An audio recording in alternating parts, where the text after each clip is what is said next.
तो online class के series में ये पहली वीडियो कॉम्प्लेक्स एनालिसिस हम लोग स्टडी करेंगे। हम लोग का पहला यूनिट जो है वो कॉम्प्लेक्स नंबर के बारे में आप स्टडी करना है हम लोगों को। कॉम्प्लेक्स नंबर सिस्टम, देखिए कॉम्प्लेक्स वेरिएबल और कॉम्प्लेक्स नंबर तो आप पहले से इससे परिचित हैं। आई के बारे में आप जानिए, उसको आप आयोटा कहती हैं, ठीक है, इससे परिचित हैं। लेकिन अभी तक आपने सर्किल का इक्वेशन, पैराबोला का इक्वेशन, एलिप्स का इक्वेशन, ठीक है, और भाई सरकमफ्रेंस और डिस्टेंस, ये सब चीजें कॉम्प्लेक्स नंबर, कॉम्प्लेक्स वेरिएबल के फॉर्म में आपने नहीं लिखा होगा, ठीक है। तो यहाँ पे हम लोग जो है पहले यूनिट में यही स्टडी करेंगे। उसके बाद जब ये टॉपिक आपकी ओवर हो जाएगी तो हम लोग स्टडी करेंगे भाई कॉम्प्लेक्स वेरिएबल। तो हमने पढ़ा, जैसे कि आपने पहले जो पढ़ा था कि जो वेरिएबल्स के बारे में जब स्टडी करिए तो आपने कहा कि वेरिएबल स्टडी तो कर लिए हैं, तो वेरिएबल को हम भाई एक रिलेशन अप्लाई करें, फिर वेरिएबल पर रिलेशन अप्लाई करके आपने फंक्शन का स्टडी किया। फंक्शन जब पढ़ा तो आपने लिमिट पढ़ा, कंटिन्यूटी पढ़ा, डिफरेंशिएबिलिटी पढ़ा, उसको इंटीग्रेट करना सीखा। उसी तरीके से कॉम्प्लेक्स वेरिएबल जब आप स्टडी कर लेंगी, इसके बारे में अच्छे से जान जाएंगी, तो फिर हम लोग फंक्शन ऑफ कॉम्प्लेक्स वेरिएबल पे स्टडी करेंगे, फंक्शन ऑफ कॉम्प्लेक्स वेरिएबल, उसके बाद इसमें भी लिमिट के बारे में स्टडी करेंगे, कंटिन्यूटी स्टडी करेंगे, डिफरेंशिएबिलिटी स्टडी करेंगे। हालांकि क्योंकि कॉम्प्लेक्स वेरिएबल का स्टडी कर रहे हैं तो इसमें भाई a plus i b type का होगा, यानी x plus i y type का होगा। तो इस टाइप का होगा तो आप पेयर में इसको हमेशा लिखेंगी, तो इसको आपको एक प्लेन में रिप्रेजेंट करना पड़ेगा। प्लेन में रिप्रेजेंट करना पड़ेगा तो आपका डिफरेंशिएशन भी प्लेन में होगा, कंटिन्यूटी भी प्लेन पे लिखे लिए जाएंगे। तो ये सारी स्टडी हम लोग करना है, बड़ा इंटरेस्टिंग है, ठीक है, मजा आएगा आपको पढ़ने में। और आप सब हो सके तो बुक ले लीजिएगा, आप किसी की बुक ले लीजिएगा, ठीक है, बहुत सारी बुक्स मार्केट में अवेलेबल है, कोई बुक ले लीजिएगा, पढ़ना शुरू करिएगा, ठीक है। फंडामेंटल अपना थोड़ा अच्छा रखिएगा, क्योंकि देखिए इस जो आप थर्ड ईयर के बाद आपको आप सब कहीं ना कहीं जो एंट्रेंस एग्जामिनेशन देंगे और चाहेंगे कि आप किसी अच्छी यूनिवर्सिटी में जाकर के पढ़ें, ठीक है, वहाँ का भाई अच्छी यूनिवर्सिटी में जाएंगे, सिंपल सी बात है कि आपको थोड़ा सा वहाँ पे, वैसे तो यहाँ पे भी सारी चीज़ें आपकी अवेलेबल है, लेकिन क्योंकि अब तो बीएससी के बाद आपको कहीं ना कहीं जाना ही है, उसके बाद भी आपको कुछ न कुछ जो है जैसे जेआरएफ टाइप एग्जामिनेशन क्रैक करने पड़ेंगे। तो इसके लिए थोड़ा सा बीएससी का जो बेस है उसको आपको थोड़ा मजबूत करना पड़ेगा।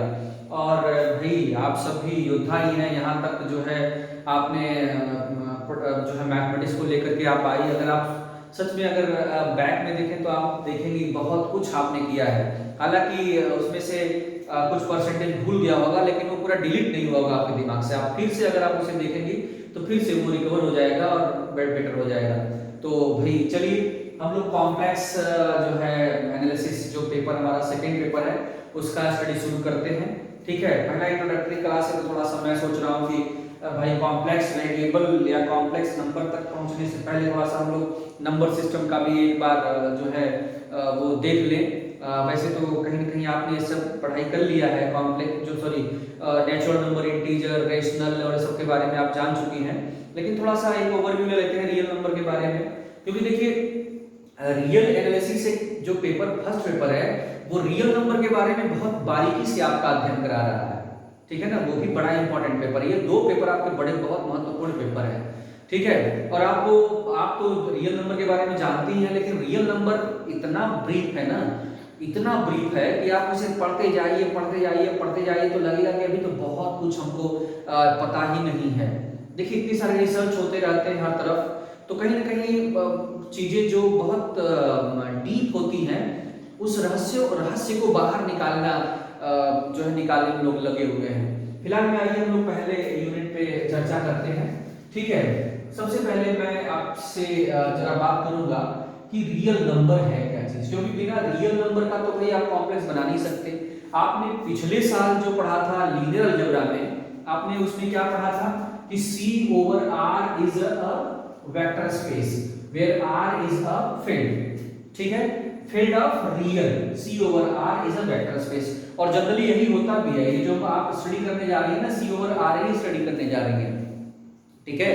तो C over R, R क्या है, वैसे आप तो आप जानती हैं कि वे नंबर जिसका स्क्वायर क्या होता है, पॉजिटिव होता है। तो ऐसे कौन कौन से नंबर है जिसका स्क्वायर पॉजिटिव होता है भाई?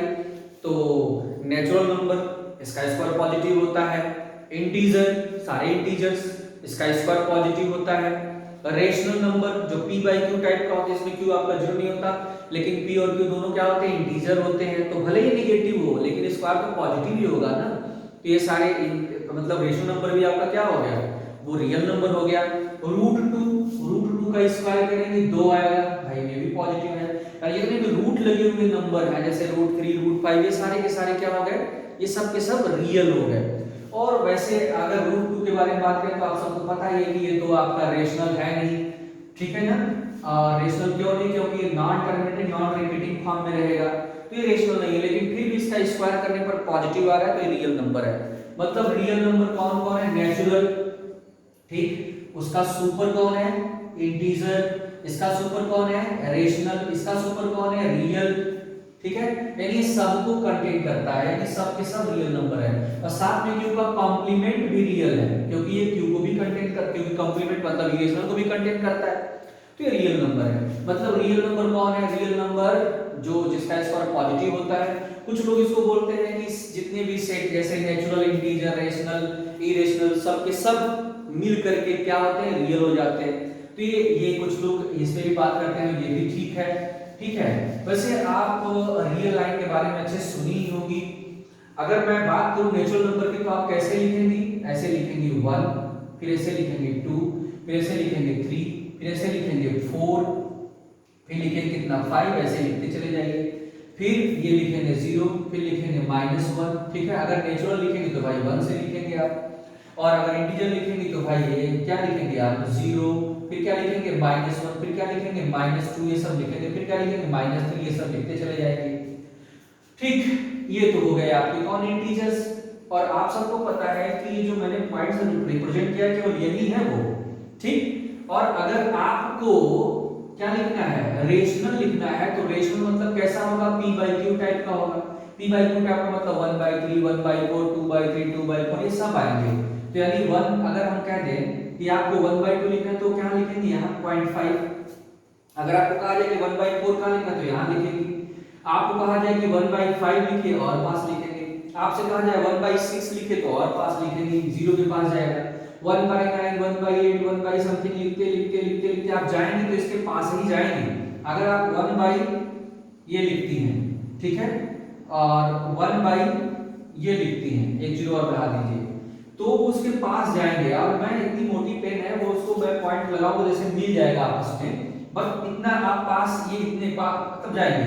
अभी अगर 1 ऐसे करें कितना भी कर ले ये सब किसके पास जाएंगे, 0 के पास जाएंगे। लेकिन फिर भी इसके बीच में गैप है।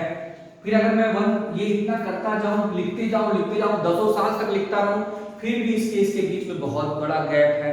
यानी हम यहाँ पे पॉइंट लगाएं और इस तरीके से रेशनल को लिखते जाएं तो उसके बीच में बहुत सारे रेशनल लिखे जा सकते हैं। अगर मान लीजिए आपने सारे रेशनल के प्लेस पर आपने डॉट लगा दिए, ठीक है ना, मान लीजिए सारे रेशनल है, संभव नहीं लेकिन फिर भी मान लीजिए आपने सारे रेशनल के प्लेस पर डॉट लगा दिए, लेकिन फिर भी उनके बीच में गैप होगा। और वो गैप कौन भरेगा, वो भरेगा जो नॉन टर्मिनेटिंग और नॉन रिपीटिंग टाइप का है। मतलब कौन, इरेशनल। जैसे मैं कह दूं कि 0 के बाद 0.0000001 2 3 4 7 2 9 इस तरीके से आता जाए नंबर, और आप लिखते रहो इसका कभी अंत ही ना हो। तो 0 यानी 0 और फिर कोई नंबर होगा उसके बीच में ये भी आएगा ना, और ऐसे बहुत सारे नंबर आएंगे, फिर भी गैप रहेगा, ठीक है ना। और अगर ये भी आ गए उसमें तब जाकर के ये लाइन आपकी कंटिन्यूअसली खींची जाएगी, तब जाकर के इस लाइन को आप कंटिन्यूअस लाइन बोलेंगे और रियल लाइन बोलेंगे। तो रियल लाइन क्या है, यानी रियल नंबर क्या है, रियल नंबर इसके ऊपर पड़ने वाले हर एक डार्क पॉइंट को रिप्रेजेंट करे, हर एक को, जिनकी गिनती हम कर ही नहीं पाएंगे, सब एक दूसरे से अटैच रहेंगे, मिले रहेंगे, ठीक है। अगर आप कितने भी बढ़िया क्वालिटी के कैमरे से फोटो खींचो, आप अरबों गुना जूम करो, फिर भी वो पिक नहीं फटेगी, यानी इतना नजदीक होंगे वो। ये रियल लाइन है। तो यानी रियल नंबर के बारे में अगर देखा जाए तो रियल नंबर क्या है, real number is a quantity. Real number क्या है, एक क्वांटिटी है जो क्या रिप्रेजेंट करता है, किसी भी लाइन की कंटिन्यूटी को रिप्रेजेंट करता है। मतलब लाइन कंटिन्यूअस है ये वो रिप्रेजेंट करता है, ठीक है ना।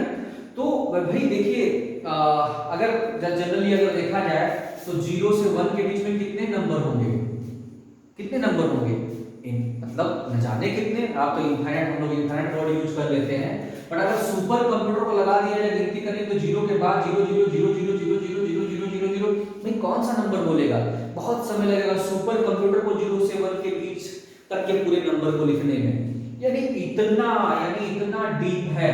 तो ये सब आप को वैसे तो मैंने चर्चा किया था क्लास में पहले कभी न कभी आप ही क्लास में मैंने चर्चा किया था, सारी बातें आप जानते हैं। तो इसकी ही स्टडी आपको रियल बेसिस में, यानी इस पूरे सिस्टम का स्टडी आपको रियल बेसिस बहुत बारीकी से करना है। फिलहाल में हम लोग जो बात करने जा रहे हैं वो बात करने जा रहे हैं कॉम्प्लेक्स नंबर के बारे में। तो देखिए आपको एक बात बता दूं कि 18th सेंचुरी के अप्रॉक्स में x स्क्वायर प्लस 2 बराबर 4 का सॉल्यूशन था। क्यों था? क्योंकि x square equals to 4 minus 2 is equal to 2, x square equal to 2, यानी किसी नंबर का स्क्वायर पॉजिटिव आ गया, यानी x आपका कौन हो गया, रियल हो गया, ठीक है ना, यानी इसका रियल सॉल्यूशन पॉसिबल है, संभव है, यानी जो x स्क्वायर बराबर 2 आया ना, 2 पॉजिटिव आ गया ना, ठीक है, तो यानी x आपका रियल है, यानी इसका रियल सॉल्यूशन पॉसिबल है, राइट। इस टाइप के जितने भी इक्वेशन तो उसका रियल सॉल्यूशन पॉसिबल हुआ करता था। लेकिन जो भी x square plus 4 is equal to 2 लिख दिया जाए तो x स्क्वायर इक्वल टू -2 हो गया। अब क्या है, नंबर का स्क्वायर नेगेटिव हो गया, मतलब इसका सॉल्यूशन संभव नहीं है, इसका सॉल्यूशन नहीं कर सकते। लेकिन कब? 18th सेंचुरी के अप्रॉक्स में। तो फिर क्या भाई, बहुत सारे क्वेश्चन अटक गए, ऐसे क्वेश्चन को छोड़ दिया गया, किया ही नहीं गया। बाद में मैथमेटिशियन ने जो है बहुत सोचा विचारा और बहुत इस पे काम किया, ठीक है। तो एक टर्म आप सबने नाम सुना होगा, वैसे मैथमेटिशियन को आप जानते ही हैं, यूलर हो गए और भी बहुत सारे समकक्ष मैथमेटिशियन थे जिन्होंने इस पे काफी काम किया है, और आपको बहुत सारे फार्मूले आपके सामने रखे हैं, जैसे कॉसी हो गए सारे के सारे। तो उन्होंने एक टर्म लाया आयोटा और रिप्रेजेंट किया उसको आई से, ठीक है, और i मींस रूट ऑफ -1, ठीक है ना, यानी नेगेटिव की सबसे बड़ी समस्या थी, जिसका स्क्वायर नेगेटिव हो गया वो रियल नहीं है, चलिए रियल नहीं, बात खत्म, रियल छोड़ देते हैं, ठीक है। रियल पे आप रियल तो जान गए हम लोग, लेकिन जिसका स्क्वायर नेगेटिव आ गया अब वो कौन, तो रियल नहीं होगा, ठीक। तो सबसे बड़ी समस्या है कि देखा जाए -4 की प्रॉब्लम क्या है कि -1/4 की प्रॉब्लम नहीं, उसके साथ जो कोएफिशिएंट -1 है उसकी प्रॉब्लम है। -7 इसकी -7 मतलब -1/7 7 की प्रॉब्लम नहीं है, उसके साथ जो कोएफिशिएंट है वो उसकी प्रॉब्लम है। तो इसी प्रॉब्लम को भी बहुत सोचा विचारा गया होगा। अगर आप सबको थोड़ा सा इन मैथमेटिक्स पर स्टडी करना है तो आप थोड़ा सा गूगल पे सर्च मारिए, इनके बारे में पढ़िए, थोड़ा सा ध्यान सब समझिए कि भाई इन लोगों ने कितना मेहनत किया, उम्र बीत जाती है कि थ्योरी लगाने में, इतना काम किया इन लोगों ने। तो भाई देखा जाए तो ये इसके रखने से साथ बहुत सारी प्रॉब्लम का सलूशन हो गया। और हम सब जानते हैं कि √-1 यानी जो i है, अगर इसका एब्सोल्यूट वैल्यू ले, ठीक है, तो ये क्या हो जाएगा, 1 हो जाएगा। मतलब ये हुआ कि i को हम एक सिंबॉलिक रिप्रेजेंटेशन के तौर पे भी इस्तेमाल कर ले। क्या सिंबॉलिक, क्या कम्युनिकेशन, यानी इमेजिनरी सिस्टम, ये स्टडी कर ले, ठीक है। और इसका मॉड भी 1 हो जाएगा, ठीक है, यानी यूनिट प्लेस को, यानी यूनिट प्लेस का हम अगर यूनिट i ले लें तो 4 यूनिट प्लेस का क्या हो जाएगा, 4i।